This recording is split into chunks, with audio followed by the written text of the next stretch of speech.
Well, hello there, and thank you for joining us here at Coolest Life. My name is Tony, and I'm here at San Felipe Lodge number 239 here in Sealy, Texas. Yeah, they tend to park right here in front. There's a little bit of parking around the side, but it's all grass. We're going to go in here and break bread with these brothers. Looks like I'm right on time for dinner. And since there's already cars here, that means to tell me they're probably having a meal. Because their lodge doesn't start till 7:30. If you like videos like this, be sure to check out our playlist, Masonic buildings from around the country, and you'll see the inside of what these buildings here look like. A lot of times it's the only pictures of buildings like this. So come along with us, because you just entered the Coolest Life, Masonic Edition.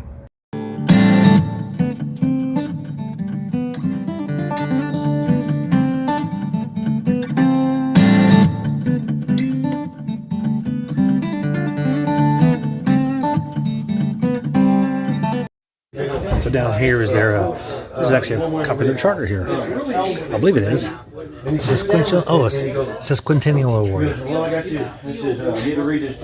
Got their past master list there. And we're actually in the kitchen now. A lot of brothers in here in the kitchen room.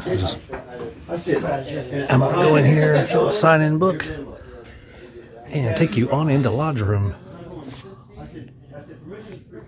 Ceiling's kind of low, a little lower than I expected. Looks like this is their drop down here for when they're doing a presentation. They would unhook that and do a drop down. There's even a flashlight there. Interesting. This is the more standard ones. We saw a lodge last week that theirs was really smooth, and this is kind of the markings I was telling you about. This is what I see in most lodges. You got some jewels up there, and they got their column sitting here. Boy, that column there looks familiar. I can't remember what lodge I was in. Looks like they had one just like that one. I like this pounding block though. That's unusual. Senior warden station here. Yep, senior warden there. And we see this a lot in Florida lodges. You'll see the point within a circle. I haven't seen a whole lot in other lodges outside of Florida. You see it sporadically, but I swear every lodge in Florida's got somewhere they got a point within a circle displayed in their main room. Huh. There's a column there. It's about 7 feet tall. Nice and girthy, big. Got a rope around it here. Nice. Another one there. And some more customary seating here on the side. Room is starting to fill up. We're about to have a meeting. This is not where someone's going to sit. This is actually in the north. If anybody sits here, probably maybe the senior deacon, because they may set him on this side. Typically, he'd be a little further that way. But my guess is their senior deacon is probably going to sit in that chair. But it's almost sitting in the north there. Because you got your treasurer would sit here. You can see by the keys. He sits there. Chaplain there. And I may just stop this now and do the rest of it when everyone else is not in here. But I want to show you this real quick. Another nice piece there. And that's nice there.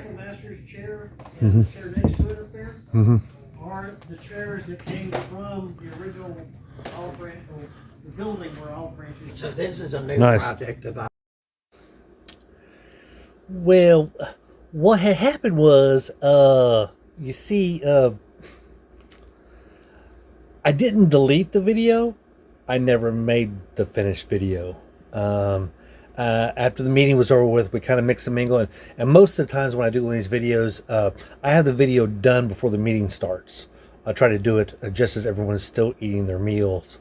And, well, the problem happened was I was going to do that and people kept mingling, and I actually forgot to do it because, as I said, I normally do it before the meeting starts. So by the time the meeting was over with, I forgot to finish it. And now you're hearing my wash machine running. But I will say this, wasn't much to see any place else. There's no mosaic tile in this room. A lot of police officers. I would say half the room was police officers, either active duty or retired. So it was a very high influence there. The other thing is the altar. If you noticed in the altar, the first couple of pictures I had of the altar was kind of narrow. And I mean from left to right when you're looking at the book. It looked like it was a table wide enough that would go in someone's hallway.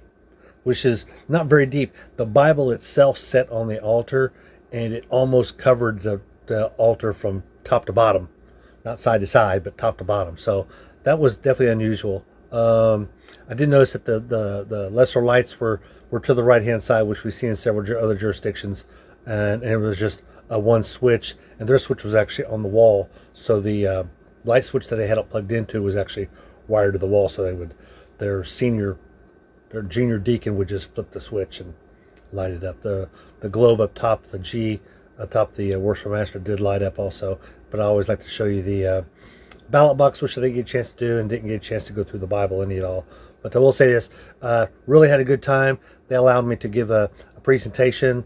The presentation I give talks about some of the things I can't talk about on the videos because it has more to do with the work that I see differences in other jurisdictions. But I did get a chance to do that. It normally takes me 10 minutes. So if I come to your lodge, be sure to give me a chance to do a presentation on that. If I visit a lodge a second and third time, normally I will see if the worshipful master will let me go over to the senior warden's stand, and I will basically close lodge along with the senior warden. So basically the senior warden will say his spiel when he's supposed to say certain things, and I will say the Georgia version is what happened. And then the next question will come. He'll say his, I'll do mine. So it kind of allows the brothers to do a lot of contrast and comparison very quickly as far as the difference in language, the different things that we say at certain times when we have our closings. If I get a chance to go to a lodge like third or fourth time, sometimes I'll sit with the worshipful master, and I will get the worshipful master to allow me to assist in opening. So the worshipful master's verbiage, I will do the George's contrast. So I like doing that. I like sharing what I know the work in Georgia, so I like sharing that work there, because there's sometimes a huge difference in the verbiage of what we say and the things we do when it comes to opening and closing lodges, which makes a fraternity way different than organizations. There's all kinds of fraternities in colleges, and they do the same kind of thing. Sometimes they do open and closes that are different, but they definitely have different initiations, and they're all got their own little quirks and stuff. And so any other fraternity would be the same, because of course Masonry is not a club membership that you just join. It's a fraternity, and we act like a fraternity. So but anyway, I'm gonna let you go. Hope you enjoyed this video of this lodge, San Felipe, there in Sealy, Texas. Had a good time, had a good meal. Actually had tacos, yay! But if you're in that area, which is not far from Caddy, it's just outside of, there's like Houston, Caddy, and then Sealy. So then you keep on going, then you'll get to Columbus, which is where I'm at right now. But a great lodge. Ceiling was low. The room was actually kind of wide compared to a lot of lodges. So, but definitely the ceiling was a little low. But other than that, it was a good sized lodge, and I don't have any issues with it at all. Really felt welcome there. Really appreciate the brothers' fellowship that I had there.